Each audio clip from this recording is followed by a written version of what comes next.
नमस्कारम। आज हम इस वीडियो में पढ़ेंगे अध्याय 2 पीटीएसआर के, जो है स्त्री शरीर रचना, anatomy of female reproductive organ.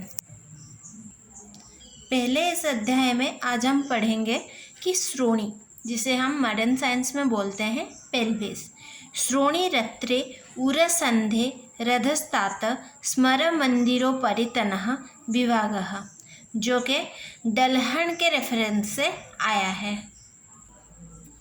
उरसंधि के नीचे एवं स्मर मंदिर के ऊपर के भाग को श्रोणी कहा जाता है। नेक्स्ट आता है श्रोणी के माप।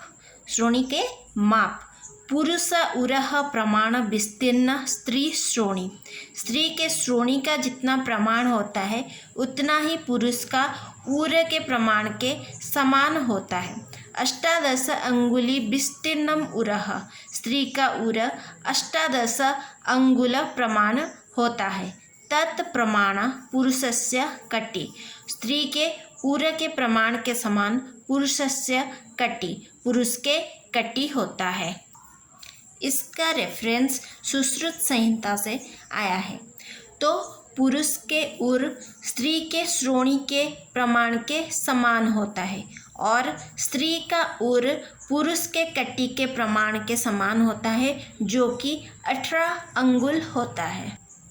चक्रपाणी के हिसाब से पुरुष का उर स्त्री के श्रोणी के समान होता है, जो कि 26 अंगुल होता है। और डलहन के अकॉर्डिंग पुरुष का उर 12 और 24 अंगुल हो सकता है, जो कि स्त्री के श्रोणी के समान होता है। 12 जो होता है वो बिफोर एडोलेसेंस, यौवन आने से पहले 12 अंगुल होता है, और जो 26 अंगुल होता है वो आफ्टर एडोलेसेंस, यौवन आने के बाद होता है। और पुरुष के उर स्त्री के श्रोणी के समान होता है। नेक्स्ट आता है श्रोणी की अस्थियाँ। श्रोणी की जो अस्थियाँ हैं वो चरक, सुश्रुत और अष्टांग संग्रह तीनों में वर्णन किया गया है। तो चरक के अकॉर्डिंग श्रोणी फलक और भगस्थी 2 अस्थियाँ श्रोणी में पाए जाते हैं। श्रोणी फलक 2 संख्या में 2 होते हैं और भगस्थी संख्या में 1 होते हैं। अकॉर्डिंग टू सुश्रुत गुदस्थी, भगस्थी, नितंबास्थी और त्रिकास्थी 4 अस्थियाँ पाए जाते हैं। गुदास्थी संख्या में 1 होता है, भगास्थी 1 होता है, नितंबास्थी 2 होता है और त्रिकास्थी 1 होता है। अष्टांग शरीर अष्टांग संग्रह के अकॉर्डिंग 3 अस्थियाँ पाए जाते हैं, नितंबास्थी, भगास्थी एवं त्रिक। नितंबास्थी संख्या में 2 होते हैं, भगास्थी संख्या में 1 होते हैं और त्रिक संख्या में 1 होते हैं। नितंब में कपाल अस्थियाँ होते हैं। जो नितंब होता है वहाँ पे कपाल अस्थियाँ पाए जाते हैं। इसके बाद आता है श्रोणी की संधियाँ। त्रयः कटी कपालेषु। कटी कपाल में 3 संधियाँ होते हैं। त्रयः, जिसका रेफरेंस कहाँ से लिया गया है? जिसका रेफरेंस सुश्रुत संहिता से लिया गया है और अष्टांग संग्रह से लिया गया है। अकॉर्डिंग टू हरणचंद्र के मत से कटी कपाल में 5 संधियाँ होते हैं। कटी कपाल में 5 संधियाँ पाए जाते हैं। उसके बाद ये श्लोक देखिए। गुद भग नितंबेषु सामुद्राः कटी कपालेषु तुन्न सेवनी संज्ञा, जो कि सुश्रुत संहिता से लिया गया है। भग, गुद, भग, नितंब में सामुद्र संधियाँ पाए जाते हैं और कटी कपालेषु तुन्न सेवनी संज्ञा, कटी कपाल में तुन्न सेवनी संधियाँ पाए जाते हैं। जो तुन्न सेवनी संधि है, तुन्न सेवनी जो वार्ड है, वो जो आचार्य भागवत के मत से उसको तुन्न सेवनी बोला गया है। नेक्स्ट योनि, बहिर्मुख स्रोतस। योनि एक बहिर्मुख स्रोत माना गया है। रक्त को नीचे की ओर वहन करती है। योनि क्या करती है? योनि रक्त को नीचे की ओर वहन करती है। श्रवण, नयन, बदन, घ्राण, गुद, मेढरणी, नवस्रोतांसी। और ये जो होते हैं ये नवस्रोतांसी 9 स्रोत पुरुषों में पाए गए हैं। और बहिर्मुखानी जो बहिर्मुख स्रोत 9 स्रोत पुरुषों में पाए गए हैं। एतन्यव स्त्रीणाम, स्त्रियों में एतन्यव एतत् सहित ये जो नव स्रोत है इसके साथ स्त्रीणाम पराणि च त्रीणि दौ स्तनयो अधस्तत रक्तवं च। स्त्रियों में इसके अतिरिक्त 3 अधिक स्रोत पाए जाते हैं जो कि त्रीणी 3 अधिक जो स्तन में 2 स्तन में 2 और रज और रक्त को नीचे की ओर वहन करने वाला एक स्रोत पाए जाते हैं।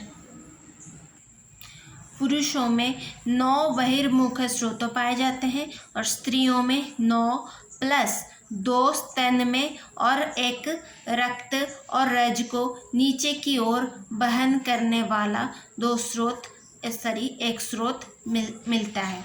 उसके बाद भावमिश्र जो है उनके अकॉर्डिंग 3 मोर रंध्र पाए जाते हैं, 2 स्तन में और एक गर्भवत्म में पाए जाते हैं अकॉर्डिंग टू भावमिश्र।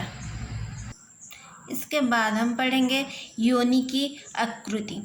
शंखनाभ्य आकृति योनि श्रैवर्ता सा प्रकृतिता तस्य तृतीयत्वावर्ते गर्भाशया प्रतिष्ठिता।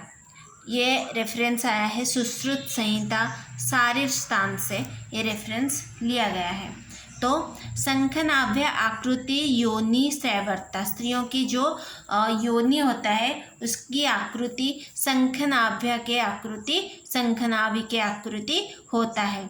सा प्रकृतिता तस्य तृतीयत्व आवर्ते गर्भाशया प्रतिष्ठिता, जिसके तृतीय आवर्त में गर्भाशय प्रतिष्ठा पाए गए हैं, मतलब जिसके तृतीय आवर्त में गर्भाशय स्थानित है। शंखनाभि आकृति योनि जो है वो शंखनाभि की आकृति है जिसके तीसरे आवर्त में जो तीसरे आवर्त में गर्भाशय पाया जाता है। ये जो गर्भाशय है ये पित्ताशय एवं पक्वाशय के बीच होता है। ठीक है,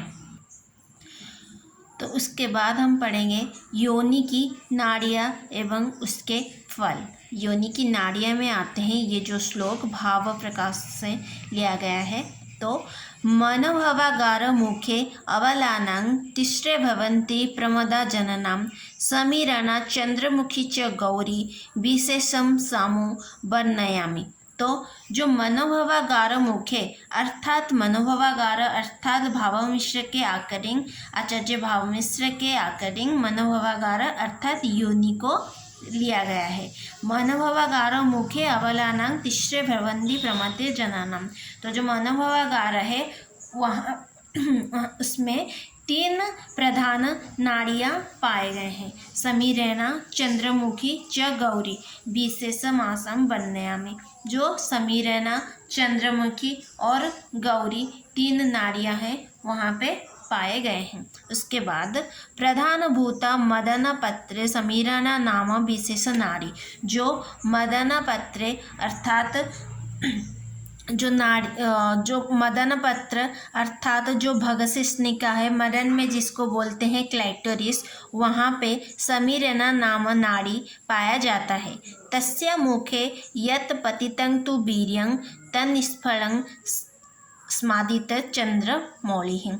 जिसके अगर मदन पत्र अगर समीरणा नामक जो नाड़ी है जो कि मदन पत्र में पाए जाते हैं, मदन पत्र उसका स्थान है जहाँ पे समीरणा नाड़ी पाए जाते हैं, अगर वहाँ पे वीर्य गिरता है यत् पतितं तु वीर्यं, अगर वहाँ पे वीर्य गिरता है त निष्फलं स्तादिति चंद्रमौली, वहाँ पे अगर वीर्य गिरता है तो क्या होता है वो निष्फल हो जाता है। ठीक है, या चापर चंद्रमसी च नाड़ी कंदर्पगेह भवती प्रधाना। जो नाड़ी चंद्रमसी है वो उसका स्थान कौन सा है? उसका स्थान कंदर्पगेह है। कंदर्पगेह अर्थात योनि की जो नली है उसके मध्य भाग को कंदर्पगेह बोलते हैं। योनि नलिका के मध्य भाग को कंदर्पगेह बोलते हैं। वो स्थान किसका है? चंद्रमसी नाड़ी के स्थान है कंदर्पगेह। ठीक है। सा सुंदरी योषितमेव सूते साध्या भवेदल्परस्तबेसु। तो जो कन्या प्रसविनी ये वाले जो स्त्रियां होते हैं, जो चंद्रमसी नाड़ी वाले स्त्रियां, जहाँ पे अगर शुक्र गिरता है तो वहाँ पे कन्या प्रसव होते हैं और ये स्त्रियां रति में सुख साध्य होते हैं। रति में क्या होते हैं? रति में सुख साध्य होते हैं। भवते अल्पति रति सुखसु। तो ये स्त्रियां रति में सुख साध्य होते हैं। गौरती नाड़ी जदुपस्थ गर्भे प्रधानभूता भवती स्वभावात्। जो गौरी नाड़ी होते हैं वो कहाँ पे पाए जाते हैं? वो पाए जाते हैं योनि नलिका के अत्यधिक गहराई में पाए जाते हैं। गौरती नाड़ी जदुपस्थ गर्भ में पाए जाते हैं। जदुपस्थ गर्भ अर्थात क्या है? योनि नालिका के अत्यधिक गहराई में पाए जाते हैं। पुत्र प्रसूते बधूना अंगाना सा कष्टोपभोग्या सुरते पविष्टा।